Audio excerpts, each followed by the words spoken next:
Bueno, pues nada, primero que nada agradecer aceptar nuestra invitación. Mi nombre es Juan Carlos Galindo, soy el presidente de Asociación Transparencia y bueno, estamos charlando aquí en la sede de Podemos de la Comunidad Valenciana y primero sí me gustaría destacar el reiterar el agradecimiento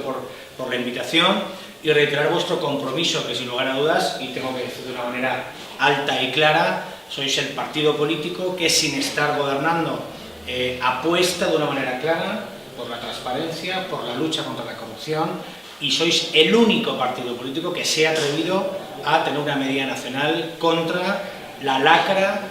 que son los paraísos fiscales que están dilapidando sin lugar a dudas el estado de bienestar.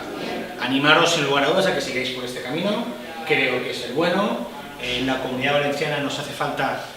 mucha transparencia y bueno, en definitiva reiterar muchísimas gracias. Podéis contar con nuestra colaboración total y absoluta para que todavía vayamos más allá en el camino de la prevención de la corrupción, que la transparencia es una herramienta que sin lugar a dudas es potente para acabar con ella.